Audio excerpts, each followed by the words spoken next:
자, 안녕하세요.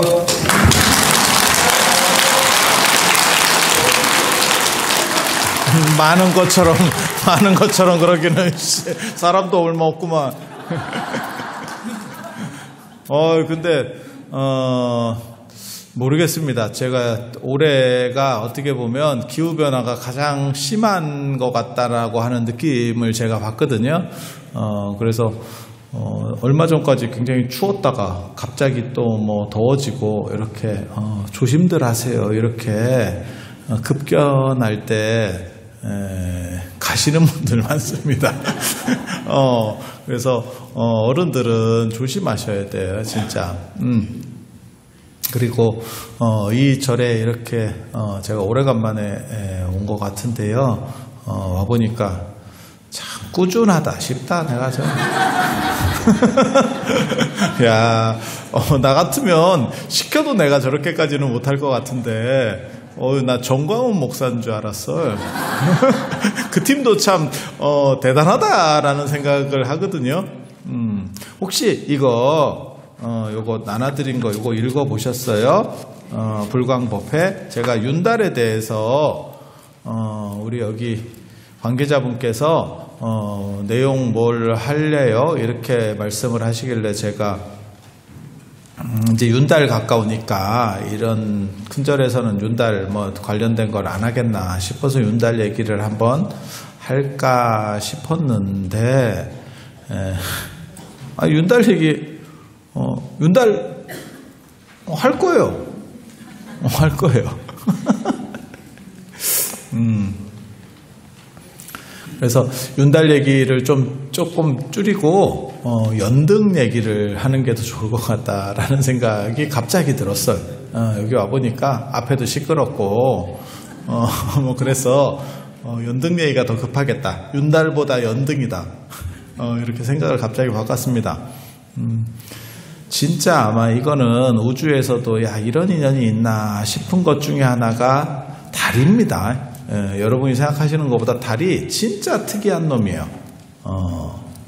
우리는 익숙하니까 달이 지구 주위를 도는 게 뭐 대단해요 라고 생각할지 모르지만 진짜 특이한 경우입니다. 왜? 지구가 감당하기에 너무 크지. 그러니까 어떤 상태냐면 제게 저는 굉장히 좀 인상 깊은 사건이 있었거든요. 그게 금호아시아나가 괜찮았어요. 금호 타이어 뭐 이래가지고 그것도 굉장히 괜찮은 회사였었고 아시아나도 뭐 그렇게 나쁘지 않았었어요. 괜찮았어요. 그런데 그분이 이제 조금 큰 걸 욕심을 하나 내서 대우건설을 먹으려고 했지. 이제 어떻게 보면 금호아시아나가 호남을 대표하는 가장 큰 기업 중에 아마 삼양라면과 더불어서 호남 대표하는 기업이 그런 정도밖에 없을걸. 그래서 그렇게 했었는데 대우건설을 먹고 이제 누르기만 하면 막말로 얘기해서 이제 재계순위가 확 올라가는 거죠. 그렇게 했으나 여러분이 다 아시는 것처럼 먹고 소화를 못해서 창자까지 토해내는 진기한 상황이 벌쳐지고 금호아시아나가 날아갔죠. 다 쪼개지고 뭐 매각되고 해서 거의 끝났죠. 그래서 내가 그거는 저는 모르겠어요.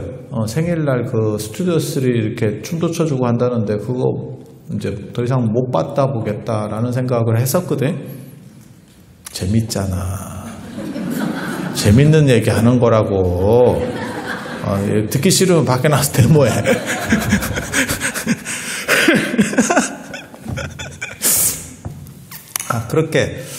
그렇게 생각을 했었는데, 그걸 억지로라도 먹고 인생에 있어서 사업하시는 분들은 그게 있지 싶어요. 그런 변곡점이 있지 싶어. 그래서 언젠가는 한번 큰 거를 먹고 그걸 제일 크게 잘 성공한 게 지금 SK가 유공을 먹은 게 그게 말도 안 되는 일이었는데 유공을 먹은 게 오늘날 SK가 된 사건이죠. SK가 그 학생복 만들고 카세트 테이프 만들던 회사가 유공이면 진짜 그거는 망할 수 없는 회사였었거든. 정유회사고 그때는 거의 단독이었었잖아요. 아니, 맞잖아요. 여러분들 다 어렸을 때 보셔서 제가 이런 얘기를 하면서 늘상 느끼는 것 중에 하나는 제가 여러분들보다 나이가 많은 것 같다라는 생각을 가끔 들어. 가끔 들어. 그렇게 성공을 안착시키는 회사도 있고 금호아시아나는 그걸 실패한 거죠. 실패한 거죠. 그런데 먹고 소화를 할까 말까 하는 상황이 사실은 지구와 달의 관계입니다. 그러니까 지구로서는 달이 너무 큰 거예요. 거느리기는 너무 크고, 그래서 우리가 맨날 딸려갑니다. 지구가 달 옆에 딸려갑니다. 그게 조수간만의 차가 나오는 거잖아요. 달도 굉장히 커요. 그래서 달이 조금만 더 컸으면 아마 행성이 되지 않았을까? 수금지와 목도천해면 같이 뭐 그런 게 하나가 안 됐을까라고 그렇게 추정을 하고, 어떻게 하필 지구에 잡혔을까도 굉장히 특이합니다. 어떻게 도대체 잡혔을까? 지나가다가 애가 잡힌 것 같대. 떨어져서 나간 것 같진 않고 잡힌 것 같대. 근데 잡히기에는 너무 좀 쩌리한테 잡혔지. 아니야. 그리고 진짜 절묘한 거는 인간의 눈으로 봤을 때 태양과 달의 사이즈가 거의 비슷해요. 눈으로만 봤을 때. 그래서 불교 경전에도 누탄경이나 이런 데 보면 태양은 51유순, 크기가 51유순, 달은 49유순, 뭐 이렇게 나오거든요. 그리고 태양과 달이 사이즈가 비슷한지 네가 어떻게 하느냐? 그것 때문에 일식월식이 있는 거죠. 지가 겹쳐지는 거죠. 아니, 더 크면 겹칠 수가 없잖아. 아니, 맞잖아요. 거의 겹쳐져요. 참 진기하지. 그래서 달팀이 있고 태양팀이 있는 겁니다. 태양 입장에서는 기분 더러울 건데 예전 사람들은 그걸 잘 상황 파악을 못했기 때문에 달팀, 달 쪽에 줄 쓴 사람들이 있죠. 그게 태음력입니다. 윤달 얘기하는 거요. 윤달 얘기. 윤달 얘기를 금호아시아나부터 시작한 거야. 그렇게 해서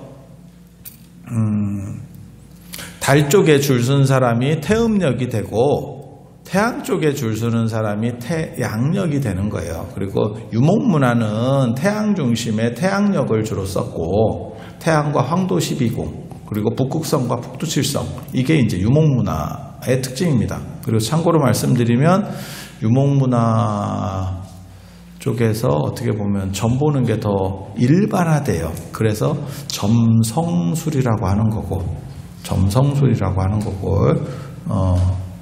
그냥 점 본다라고도 하지만 점성술이 어떻게 보면 더 일반화된 용어 중에 하나거든요. 그러니까 별 볼 일이 있는 거는 태양 문화랑 관련된다더라 이렇게 생각하시면 돼요. 유목 문화는 별자리를 보면서 이동을 해야 되거든. 그래서 하늘 볼 일이 많고 농경 문화는 그냥 땅에서 붙박혀 살기 때문에 땅만 제대로 관리하면 돼요. 그래서 땅에 대한 숭배, 그래서 토지신, 그 다음에 곡식신, 이게 종묘 사직할 때도 그렇게 나오는 거죠. 사직이라고 하는 게 토지하고 곡물신이거든요. 그래서 그렇게 나오는 거고, 우리 동아시아는 아시다시피 태음력을 썼죠. 달 쪽에 줄을 선 거죠. 오늘날 그래서 머리 복잡하죠. 부처님 생일이 널을 뛰죠. 원래는 부처님 생일이 안 움직였는데, 게다가 이제 윤달같이 드니까, 다 마찬가지일 거예요. 지금, 전국절들이 다 난리가 났습니다. 너무 부처님 오신 날이 빨라서 등 받기도 쉽지 않다. 이게 받는 기간이 줄었다. 그게, 여러분들은 별 관심이 없고, 스님들은 이게 밀접한 관계가 있는, 그런 상황입니다. 머리만 돌리니까 이게 뭐가 온다. 보통 때는 5월 말쯤에 부처님 오신 날이 들거든요. 그래서 달 중심으로 하면, 여기 제가 써놨는데, 그거 못 짜놨던데. 달 중심으로 하면 1년이 354일이 돼요. 우리가 아는 거는 365일이잖아. 그러니까 11일 차이가 나거든요. 11일 차이가. 근데 그거를 계속 차이 나게 냅둘 수가 없잖아. 그러니까 11일 차이가 나니까 한 3년에 한 번씩 윤달을 넣는 거예요. 윤달을 넣는 거예요. 그러면 11일 차이니까 한 3년에 한 번 정도면 뭐 한 30일 정도 되니까 이렇게 아구를 맞춰가는 거죠. 제가 말씀드리지만 우리나라에는 태음력도 있고 태양력을 쓴 것도 있어요. 24절기는 태양력이에요. 그래서 동지, 입춘 이런 거 다 태양력입니다. 그래서 그거 안 바뀝니다. 동지는 22일에서 24일 사이에 들고 보통 때는 22에서 23일 날. 그 다음에 입춘이 2월 4일, 2월 3일, 4일 이때쯤 됩니다. 청명한식도 그때는 신목일 때쯤에 듭니다. 4월 4일, 5일 뭐 이때쯤에. 하루 정도는 왔다 갔다 해요. 하루 정도는 왔다 갔다 해요. 그런데 붙박이로 있는 거예요. 그게 양력문화입니다. 그리고 우리가 전통적으로 중요한 건 대부분 다 음력문화죠. 그래서 설, 부처님 오신 날만 날뛰는 게 아니고 설도 널뛰죠. 설, 추석도 널뛰죠. 아니 맞잖아. 그래서 달력 이렇게 보면 설이나 추석 이렇게 언제 들었나도 확인하시고 그렇게 하시죠. 그래서 이게 이제 치운법이라 그래서 윤달을 넣어서 아구를 맞춰가는 두 개의 다른 시스템을 이렇게 하나씩 이렇게 끼워 넣어서 맞추는 방식이고 그 윤달에는 특별한 색깔이 없대. 그러니까 플러스 알파예요. 플러스 알파. 그거 아세요? 예전에 제가 제일 어떻게 보면 인터넷에서 이렇게 기사 같은 거 보면서 재밌는 거 물건을 샀는데 사은품을 받았대. 근데 사은품 반납되냐고 쉽게 말해서 사은품을 돈으로 환불되냐고. 그러니까 그 기간 끝나고 나서 그 사은품만 갖고 간 거야. 그래서 그걸 환불해달. 이게 도대체 지정신인가 싶은 사람들이 있습니다. 아니 제 주변에도 그런 분들이 가끔 있어. 가끔 있어. 재밌는 분이에요. 그러니까 이 세상의 한계치는 어딘가를 몸소 시험해보는, 그러니까 굉장히 창의적인 분들 계십니다. 그런데, 비슷한 거죠. 윤달이라고 하는 게 그냥 플러스 알파예요. 그래서 자기 색깔을 규정하지 않습니다. 색깔 규정이 없어요. 그러니까 보통, 정상적인 달에는 혹시 2월달이 조금 애가 덜 떨어진다 이런 얘기 들어보셨어? 달 중에서 2월달이. 왜냐하면 2월달은 가끔 28일로 줄기 때문에 그래요. 28일이나 29일이 되기 때문에 애가 약간 절름발이 달이다 이런 얘기들이 있었습니다. 많은 게 좋다라고 생각하는 거예요. 들어봤잖아. 안 들어본 것처럼 그래. 소 죽은 귀신처럼. 그럼 나가서 데모하라니까.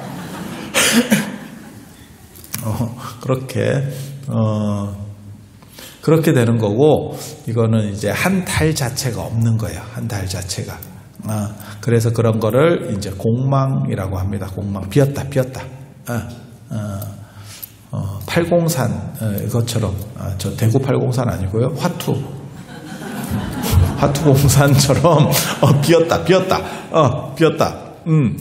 그래서 그때는, 해도 없고 그 다음에 길도 없다라고 하는 거예요. 정해진 방향성이 없다. 그래서 그때 이장이라든지 무덤 같은 경우를 내가 화장해서 다시 모셔야겠다라고 하면 윤달에. 그래서 저한테 그렇게 물어보시는 분도 있어요. 윤달이면 날을 안 잡아도 됩니까? 손 없는 날 뭐 이런 거 이런 거 안 좋은 날 이런 거 안 잡아도 됩니까? 윤달은 잡을 필요가 없습니다. 아예 색깔 규정이 없습니다.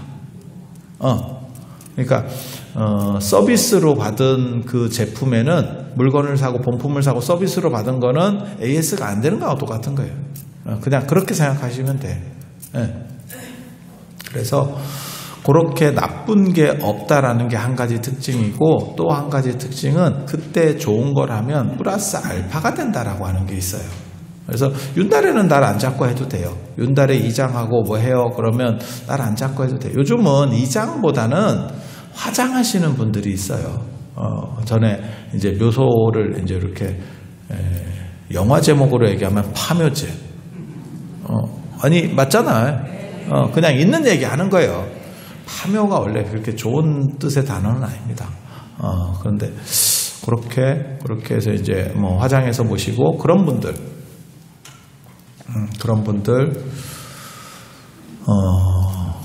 날짜 안 잡아도 됩니다. 그리고 거기에는 색깔이 없기 때문에 쌓으면 쌓인다는 거예요. 그대로 쌓인다는 거예요. 그래서 윤달을에 절에서는 이제 예전에 가사불사 같은 걸 했습니다. 가사가 요 가사, 요게 제가 지금 이렇게 수하고 있는 가사는 입는다고 안 하고 수한다는 뜻을 써요.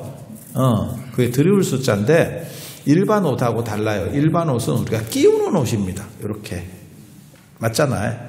이걸 뭐라고 얘기하냐면 이런 걸 보고 폐쇄형 의복이라 그래요. 폐쇄형 의복. 그러니까 정해진 사람만 입을 수 있어. 그러니까 저같이 큰 스님이 입던 옷은 여러분들이 들어가면 난리가 납니다. 끌립니다. 끌려. 이해가 되시죠? 그래서 제가 예전에 승복집에 승복 맞추러 가니까 그 보살님이 저한테 그랬다니까. 스님 동방이 비구니 스님 두루마기예요. 그래서 원래 좀 더 받아야 되는데 제가 그냥 해드리는 겁니다, 여러분. 아니야, 진짜 작은 스님 두루마기예요. 이렇게 나오더라고. 제가 그 동방만 입고 다니는데 두루마기 입기 귀찮아가지고 조금 길게 한 뼘만 빼주시면 안 돼요. 내가 이랬었거든. 그래서 나온 사건이야. 학교나 이런 데서는 다 두루마기를 또 입으라 그래요. 왜 입으라 하는지 난 정확하게 잘 모르겠는데 느낌은 알아. 좀 단정해 보이라고 하는 건데 두루마기가 우리 전통 복장이 아니에요. 그 호복이고, 그러니까 청나라에서 들여온 복장이고 대원군이 가지고 온 복장이에요. 그래서 오래된 복장도 아니고 우리 전통 복장도 아니에요. 그런데 그게 정당화돼서 마치 학인들은 전부 두루마기를 입어라? 그 맞나 싶어. 차라리 그냥 조계종에서 외부 나갈 때 입을 수 있는 어떤 걸 디자인을 하나 해주면 내가 그런 생각도 했었거든요. 아니, 청나라 복장을 왜 우리가 지금 입어야 되는지 나 이해를 못하겠네. 속에서 막 이런 게 끌어올라. 아니, 우리 전통 복장이면 입지. 전통 복장이면 우리 거니까. 그게 지금으로 말하면 그거랑 똑같은 거예요. 중국 복장 입고 있는 거하고 똑같은 거예요, 사실. 조금 오래된 중국 복장. 그래서 이거 빨리 벗어야 되는데 정신을 못 차린다라는 생각을 하고 있습니다. 그러면 네가 종단에 가서 얘기하지. 그렇게 하지는 않습니다. 그냥 꿍시렁만 거립니다. 우리 꿍시렁 잘 거리거든. 오늘 왜 꿍시렁 거리냐면 오늘 비가 오더라고. 비 맞은 중입니다. 자, 그래서 윤달에 가사, 요 이제 가사는 왜 수한다 그러냐면 일반 옷하고 틀리고 요런 거는 김밥처럼 원래는 약간 많은 옷이었었어요. 그리고 그런 걸 드레퍼리형, 번역해서는 권의형, 그러니까 두루마기처럼 만다는 뜻이에요. 이렇게 뚫뚫뚫. 두루마리처럼, 화장지처럼 만다라는 뜻이에요. 그래서 그렇게 많은 형의 옷을 사람들이 처음 봤어. 그래서 그걸 걸친다는 의미로 수한다라고 하는 거예요. 지금도 스님들은 가사는 수한다 이렇게 얘기를 해요. 그러니까 장삼은 입는 거고 가사는 수하는 겁니다. 가사는 수하는 겁니다. 야, 이런 거 어디 딴 데 가서 못 듣는다. 내가 이런 거 찾느라고 얼마나 개고생한지 알아? 스님들 이거 아는 사람 없어요. 내가 진짜 다 내가 찾았어. 내가 힘들게 찾았어. 그 수한다 그러는데 수가 한자로 무슨 숫자인지도 잘 몰라. 수한다 그러면 부처님한테 받는 건가? 받을 숫자인가? 이렇게 생각한다니까. 그 드리울 숫자야, 드리울 숫자. 찾기는 힘들고 알면 좋을 것 같지만 실제로는 거의 쓸모없는 살면서 거의 쓸모없는 그런 거였습니다. 그래서 요 가사가 이렇게 자세히 보시면 이게 논밭같이 이렇게 고립해 이렇게 네모나게 쪼개져 있어요. 그거를 밭전자 같이 생겼다 그래서 전의, 전상의 이렇게 얘기를 해요. 밭같이 생겼다. 밭같이 생겼다. 우리 시골에 가면 경지 정리 잘 돼 있는데 보면 이렇게 길게 쭉쭉쭉쭉 이렇게 돼 있잖아요. 그런 거 생각하시면 돼. 그런 거 생각하시면 돼. 그리고 이 계급입니다. 요 조각이 좁으면 계급이 높은 거예요. 계급이 높으면 뭐 대단하냐? 아니, 그냥 출가한 지 오래됐다는 뜻이고 지위가 높은 게 좋아.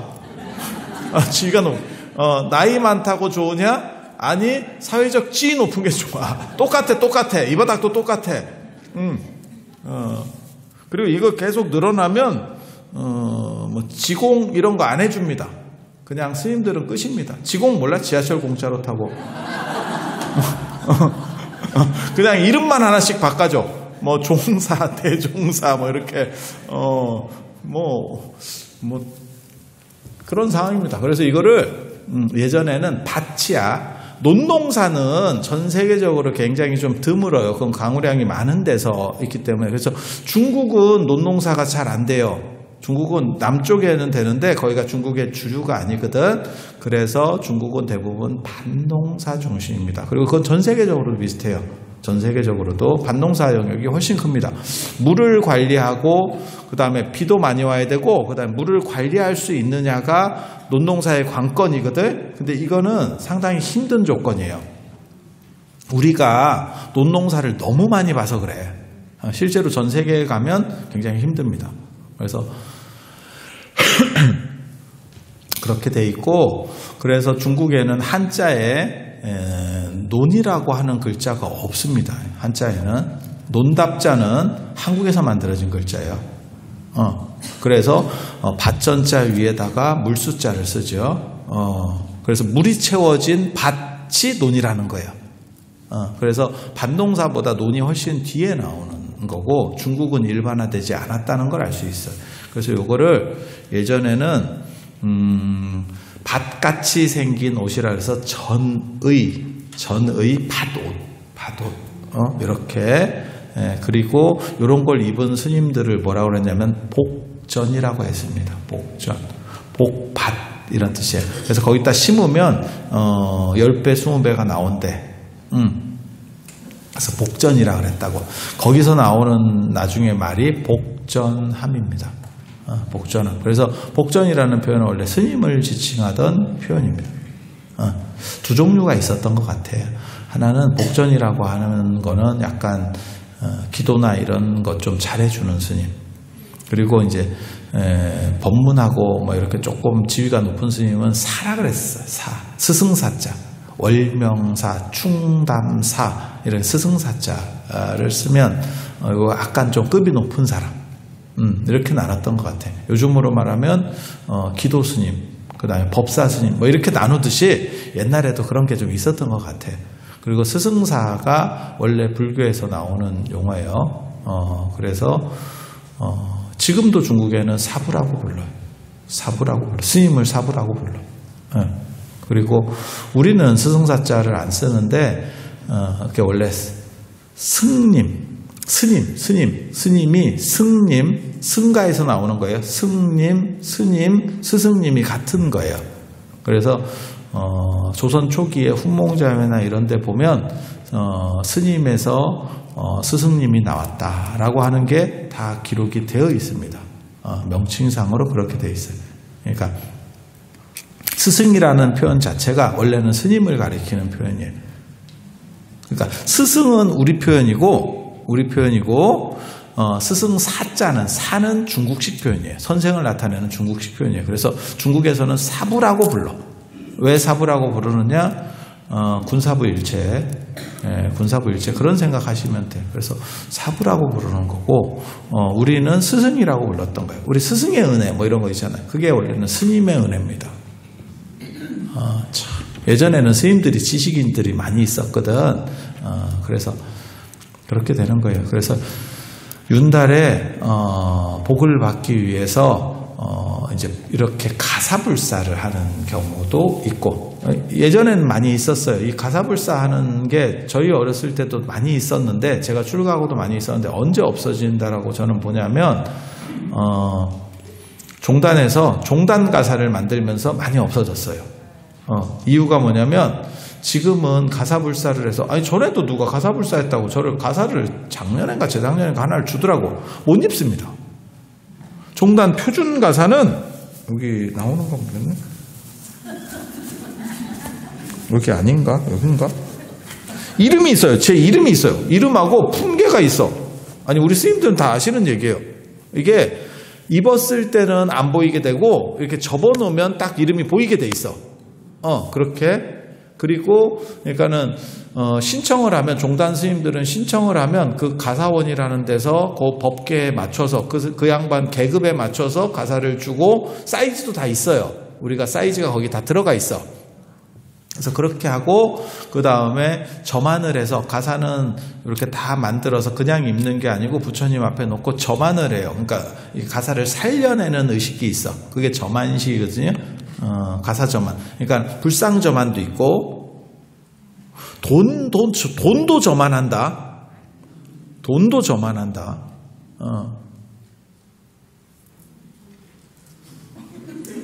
진짜라니까?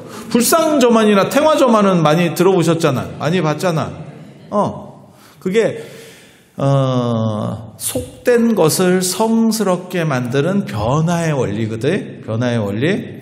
그리고 가사는 원래 이게 부처님을 모시는 그릇이에요. 그래서 옛날 가사는 구멍이 뚫려 있고 그 통문불이라고 합니다. 거기서 부처님이 왔다 갔다 하면서 내가 의식을 할 때 부처님이 나를 내 안으로 이렇게 들어오는 거예요. 가사를 통해서 에너지가 들어오는 거예요. 진짜 다 있는 얘기하는 거예요. 없는 얘기 아니고. 그리고 그렇게 해서 가사는 그래야 점안을 해야 그 에너지가 그렇게 움직일 수 있어. 부처님과 연결될 수 있어. 그러니까 체인점 계약이라고 생각하시면 됩니다. 가맹점 계약을 하는 거예요. 가맹점 계약. 그거를 종단에서 해서 이렇게 지급을 해요. 그런데 일반 가사를 그냥 절에서 가사불사했다고 이렇게 띡 주잖아? 입을 수가 없어요. 이게 내 법계에 맞지도 않고 그 다음에 사이즈도 잘 안 맞고 예전에는 그냥 주면 대충 자기가 알아서 맞춰 입었거든. 대충 이렇게 안 맞으면 딴 사람한테 주고 뭐 이러면서 줬거든. 근데 지금은 다 그게 낭비입니다. 그래서 야, 저 가사불사를 수백 벌을 했다는데 저걸 다 버리게 됐네. 내가 속으로 그랬거든. 대놓고는 얘기 안 했습니다. 기분 나쁠까봐. 그 신도들도 있고 이런데 얼마나 그게 좀 그래. 그래서 요즘은 가사불사 하려면 월정사도 예전에 가사불사 했었어요. 그럼 가사불사 어떻게 하는지 아세요? 가사를 받고 싶은 대중은 그러니까 쉽게 말해서 법명과 법계를 적어주세요. 그리고 승려번호 적어주세요. 이렇게 들어가는 거예요. 그렇게 신청을 하면 거기에 맞춰서 종단에 얘기를 해서 그 가사가 내려옵니다. 그 전에. 미리 해서. 그래서 줘요. 그러니까 신청 안 하고 그날 받을 수 있습니까? 안 됩니다. 그래서 이렇게 되니까 이게 가사불사가 좀 어려워졌어요. 그래서 그 뒤부터 가사불사가 없어진 것 같고, 아니 없어진 건 아니고 줄어든 것 같고 번거로우니까 진행하는 입장에서 쉽지가 않아 사실. 그런 부분이 있고 그 다음에 그래서 이런 불사에 동참할 때도 잘 봐야 돼. 안 그러면 돈 쓰고 그냥 하루아침에 날린다. 아무도 못 써. 쓰고 싶어도 아무도 못 써. 그렇게 되는 경우도 있고 또 뭐가 있냐면 돈점하는 뭐냐면 천도제를 하거나 백중이나 이런 거 할 때 그 돈이 종이돈이잖아. 염라대왕권이잖아. 염라대왕권 몰라? 죽어서 쓰는 돈. 살아서 쓰는 돈이 아니고 죽어서 쓰는 돈. 가짜 돈이라고. 그거를 통화 스와프 체결을 해야 돼. 염라국하고. 그게 돈 점안이야. 그걸 받아줄래? 라고 이렇게 들어가는 겁니다. 그게 돈 점안이에요. 그래서 그런 천도제나 이런 거 크게 할 때 돈 점안 안 하면요, 돈 못 받아갑니다. 그쪽에서는 무력화됩니다. 이거 윤정기 돌린 거 아닙니까? 이렇게 됩니다. 그래서 진짜 그런 룰이 있다니까. 그래서 제가 전에 해봤는데 너무 진원을 너무 많이 하락하더라고. 그래서 이게 되겠나? 97번인가 뭐 하도록 돼 있어. 한 번에 진원을 하는데 내가 야, 이러다 진원하다 죽겠다 내가 이랬다. 그것도 굉장히 많아. 진원이 숫자가 많은데 97번 하기 되게 어렵거든요. 3번이나 7번 하라는 쉬워. 97번 삑살이 난다. 이거 뭐 어디 누르는 거 있어야지. 그냥 세기도 쉽지 않아. 쉽지 않아. 성문의법원 같은 데 보면 다 나오는 얘기예요. 제가 그냥 농담 삼아 하는 얘기가 아니고 실제로 다 있는 의뢰들입니다. 그래서 그렇게 그렇게 해서 저만이라고 하는 것도 있고, 그 다음에 이제 생전 예수제 지내는 것도 있고, 그래서 이거는 죽음의 의례. 그러니까는 가사를 보시하는 거는 좋은 쪽으로 잘 되도록, 그러니까는 복을 늘리려고 하는 복전입니다. 그러니까 복을 심어서 더 현세에서 더 좋게 됐으면 좋겠다라고 하는 거고, 그 다음에 이제 예수제 같은 경우는 죽음의 의례예요. 그래서 내가 죽기 전에 조금이라도 이렇게 탕감하겠다. 나쁜 행동들을 탕감하겠다. 그래서 자신 있으면 안 지내도 돼요. 왜? 나는 하늘을 우러러 한 점 부끄러움이 없다. 괜찮습니다. 그리고 예수제 지내는 사람들이 저한테 물어보는 거예요. 예수제 지내면 49제 안 지내도 됩니까? 예수제 지내고 예수제 끝나자마자 네가 죽으면 안 지내도 돼요. 왜? 그까지는 다 해결됐으니까. 근데 그 뒤에 숨 쉬고 있으면 네가 뭔가를 했잖아. 그 부분은 남는 거죠. 그럼 뭐 어떻게 할 거야? 아니, 그렇잖아. 그 부분 처리해야지. 저한테 이런 거 물어보는 사람 되게 많아요. 그리고 이게 스님들이 대놓고 이런 얘기를 잘 못해요. 제가 불교 조계종의 예수잖아. 대신 십자가를 지고 다 스님들을 위해서 얘기하는 거예요. 내가 나 좋자고 얘기하는 거 아니다. 진짜 모든 방어 논리는 나한테서 다 나온다. 매년 백중을 지내야 됩니까? 백중 때마다 물어보는 분들이 있어. 그러니까 어른한테 가시기 전에 카톡 보내고 가시라고. 나 간다. 나는 빼도 된다. 이 어른이 그걸 안 하니까 할 수밖에 없는 거예요. 누가 갔는지를 모르니까. 어머니, 아버지, 할아버지, 할머니를 하는데 어느 분이 갔는지 모르니까 그냥 아유 큰 돈 안 드는데 그냥 하지 뭐 이렇게 가는 거지. 그러니까 이거는 스님들의 잘못이 아니에요. 가시는 분들이 연락을 안 하고 가서 그래.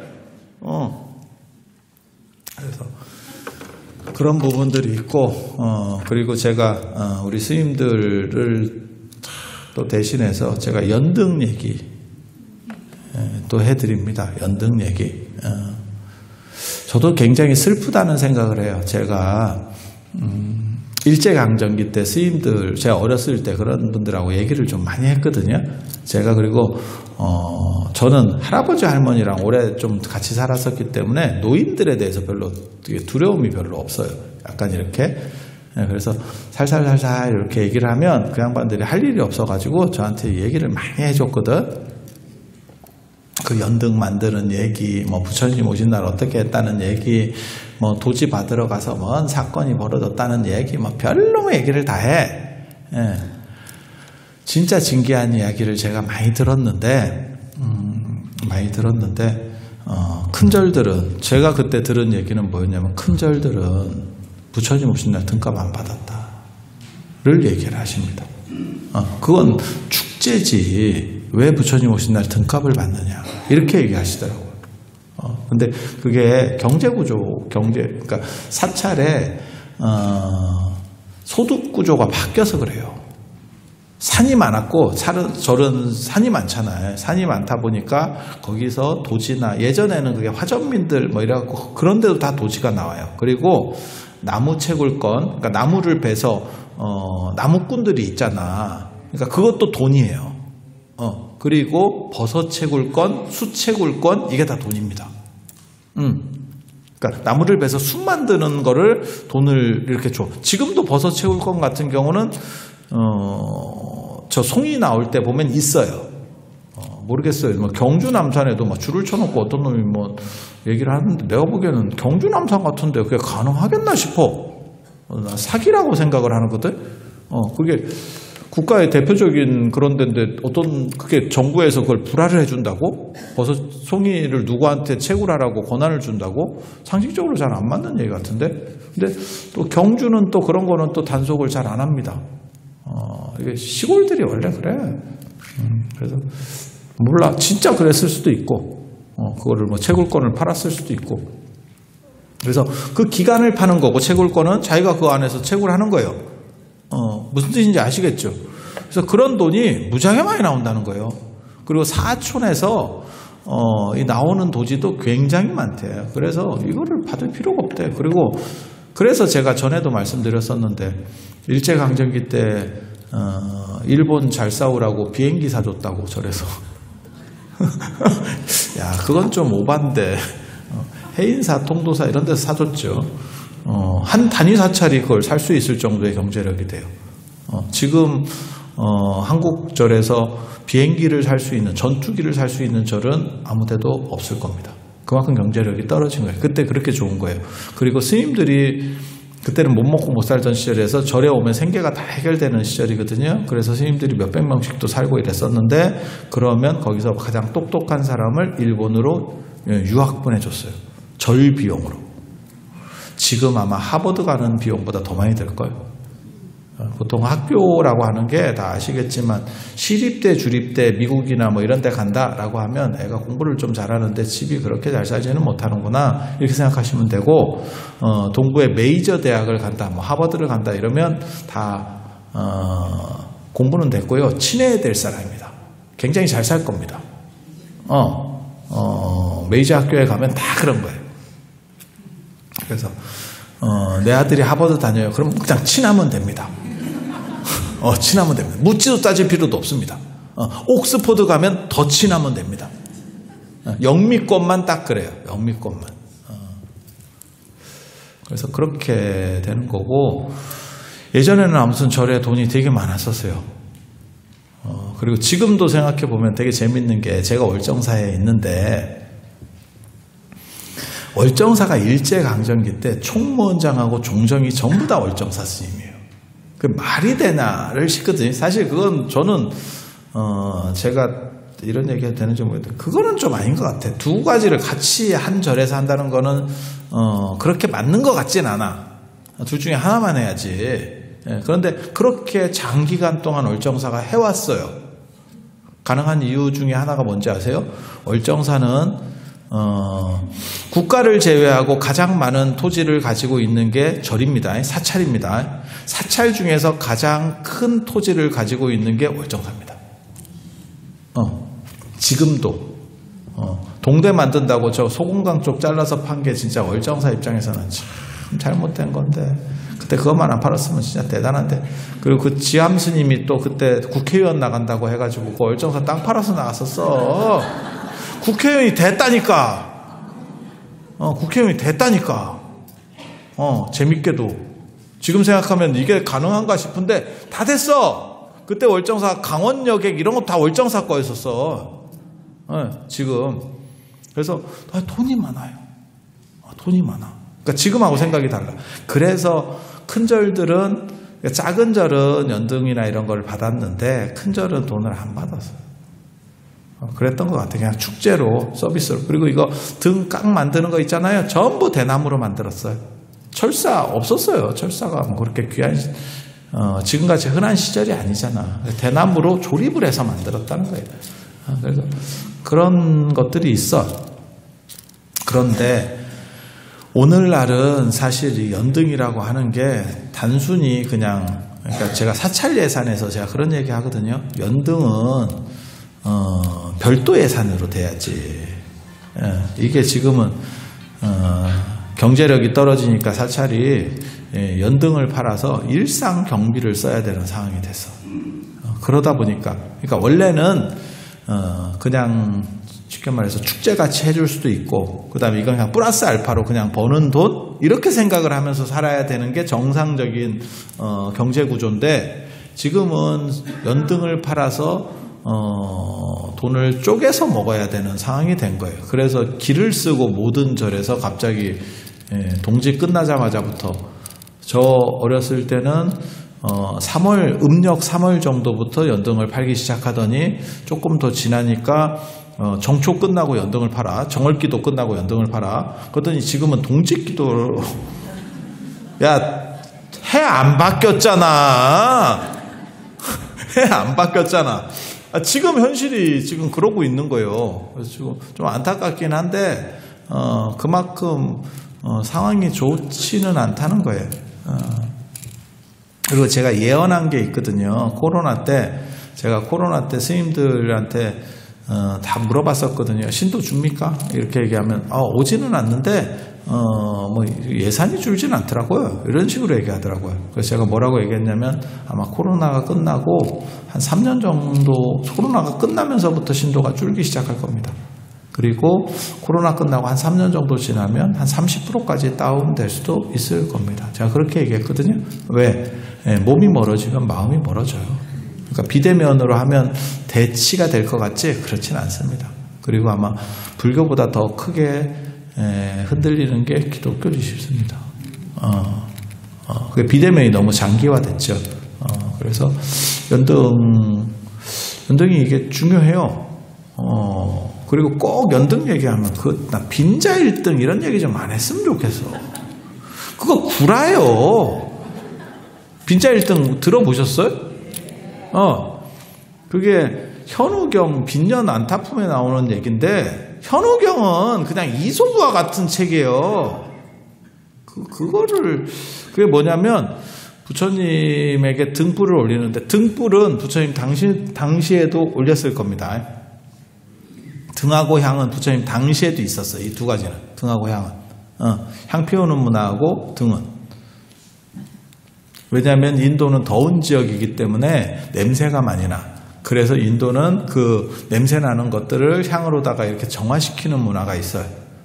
그리고 또 뭐가 있냐면 인도 향들이 굉장히 독합니다. 그래서 인도 향은 실내에서 쓰시면 절대로 안 돼요. 그게 약간 벌레 쫓는 효과도 있어요. 인도는 아열대이기 때문에 벌레가 굉장히 많거든. 그래서 그런 것 때문에 향 문화가 굉장히 오래됐다고. 부처님보다 훨씬 오래됐다고. 그리고 등은 언제 쓰는 거냐면 일반적으로 뭐 공부할 때 등 쓰고 이런 거 아닙니다. 부처님 제자가 수백 명이 이렇게 같이 한 공간에 있어. 그 중에 일부는 화장실도 가고 하지 않을까? 밤에? 몇백 명이 되면 다 참고 묵고 있을 수 있나? 어떤 사람은 풀리는 사람도 있겠지. 그럼 그 자리에서 쌀 수는 없잖아. 근데 이렇게 막 누워서 잔다고 생각을 해봐. 그러면 지금은 등을 안 밝히더라도 간접 조명들이 이런 도시나 이런 데 많기 때문에 예전보다 훨씬 밝아졌어요. 나라 전체가. 여러분 어렸을 때 기억 안 나세요? 하늘을 보면 별이 굉장히 많았어. 지금 하늘을 봐봐. 별이 있나? 별이 다 도망갔어요. 그게 주변이 밝아져서 나타나는 현상이라니까. 그리고 이제 시골이나 산 속에 들어가 보면 그 별 옛날대로 그대로 있구나를 알아. 그래서 제가 월정사 오면 새벽에 별을 봐라. 내가 이런 얘기를 해주거든요. 그게 별 볼 일은 없는데 별거는 아닌데 생각보다 어렸을 때 별 여러분들은 많이 보셨잖아.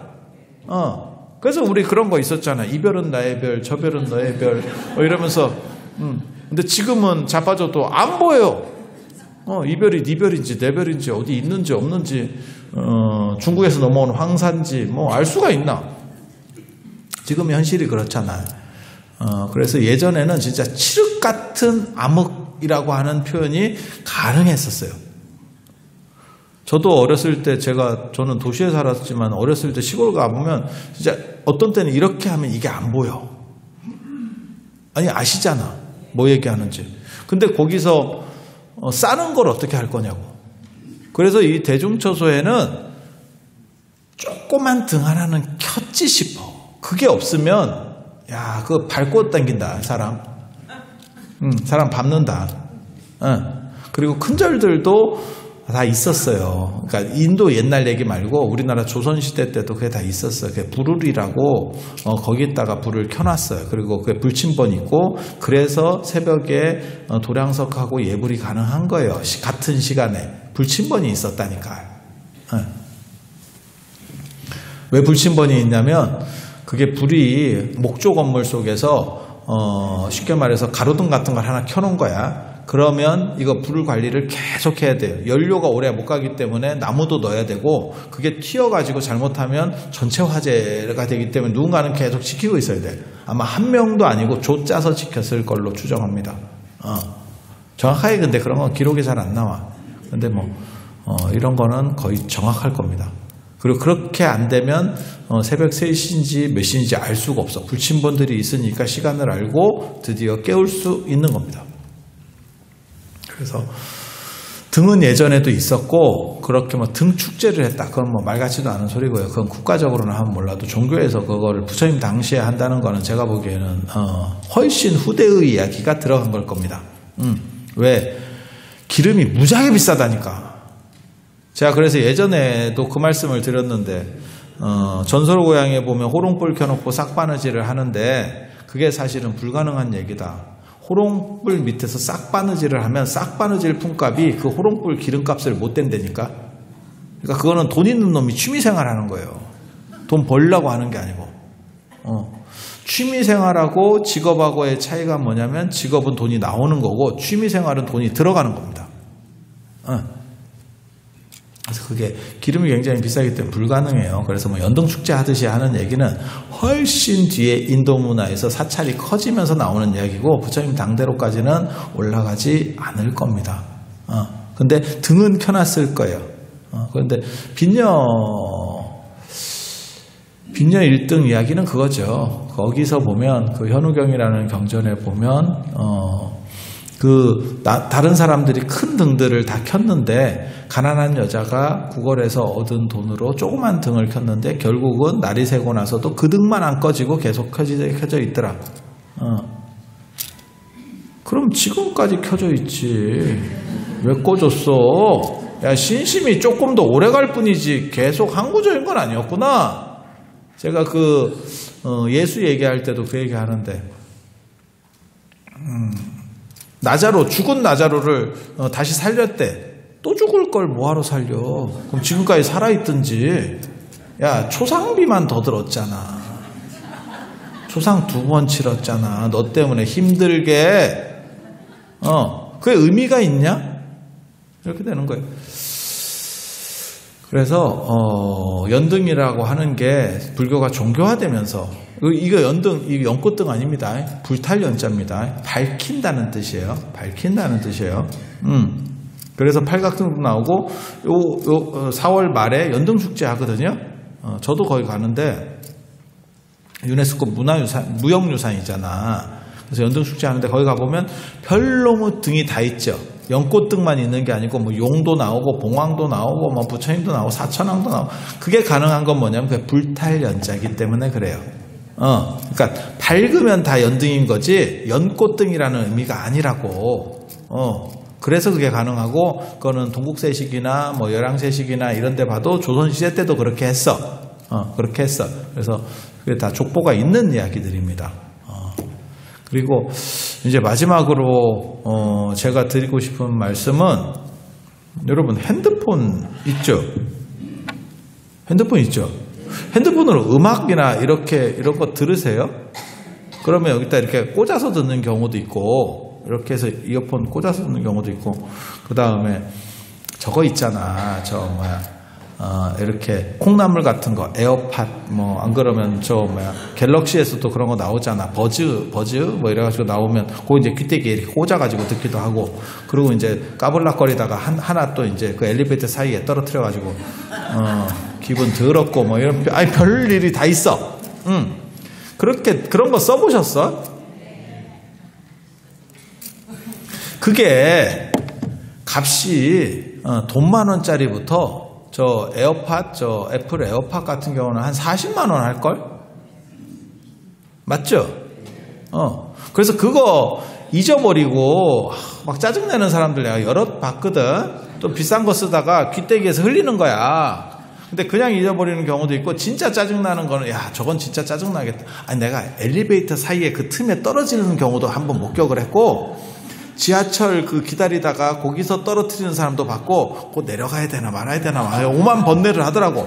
그것도 봤고 어떤 경우도 봤냐면 떨어뜨리고 주술려고 하는데 차가 지나가면서 이렇게 끊어. 그래서 거기 인터넷에 이렇게 보면 한쪽만 삽니다 있어. 한쪽만 삽니다. 있어. 가슴 아픈 사람들이야. 가슴 아픈 사람들이야. 그래서 그런 경우들 뭐 주변에도 있을 거예요. 한두 번씩은. 그래서 어떤 때는 하나만 나 끼고 있는 줄 알았더니 하나 아에라 또 이러면서 하는 경우도 있고. 10,000원짜리부터 40만 원까지 차이가 뭐가 있을까?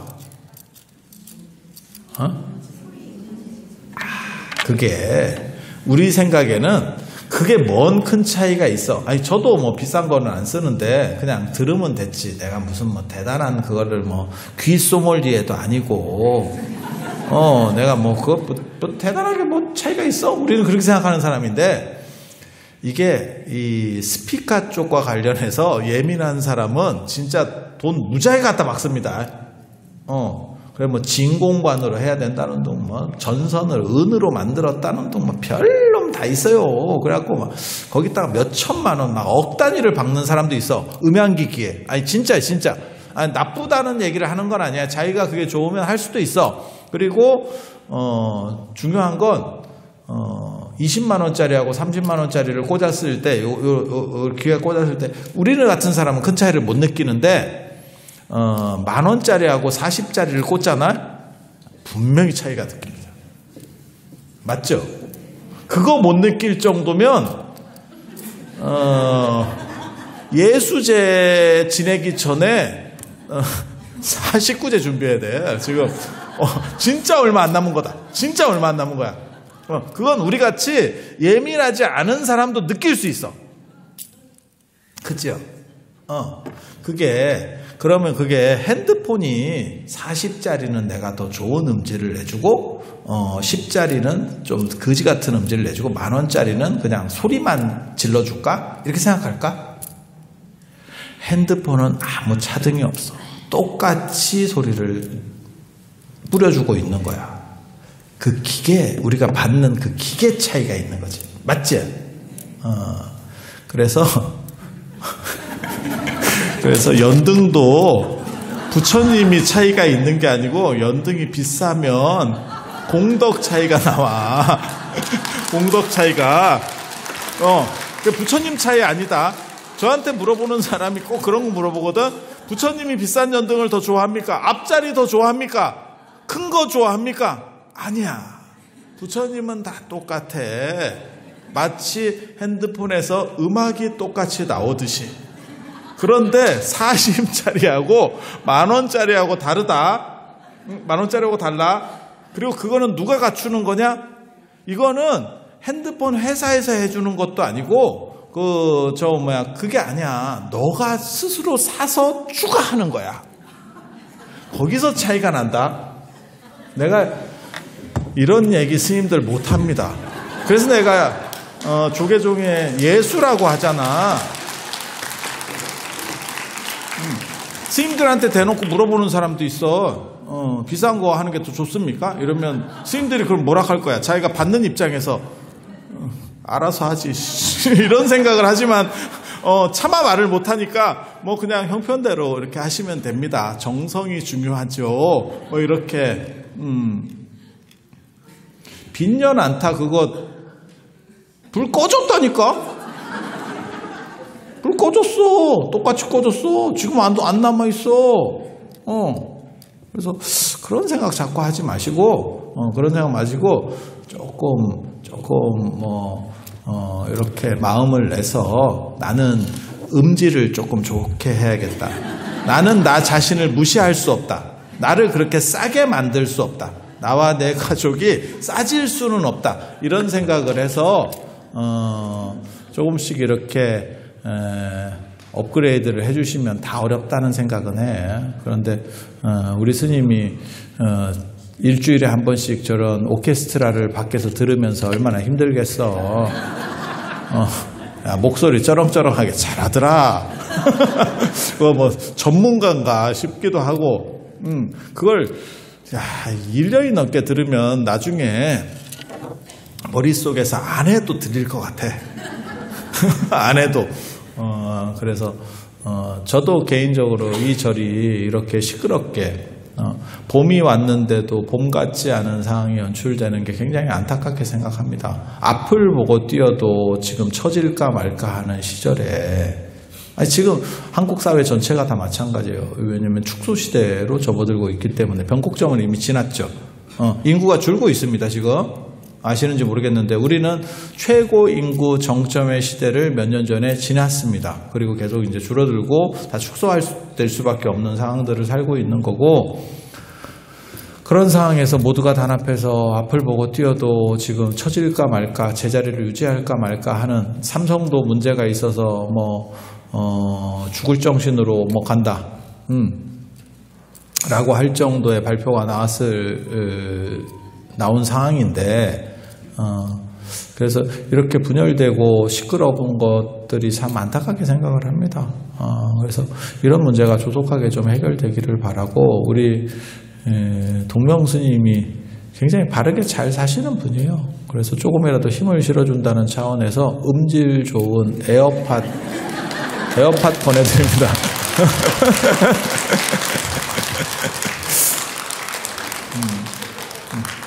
그리고 옆에서 누가 물어보면 딱 저처럼 얘기를 해주세요. 부처님의 차등이 있는 게 아니고 받아들이는 쪽에서의 차등이 존재한다더라. 라는 이야기 드리면서 오늘 마치도록 하겠습니다. 자, 들어주셔서 감사합니다.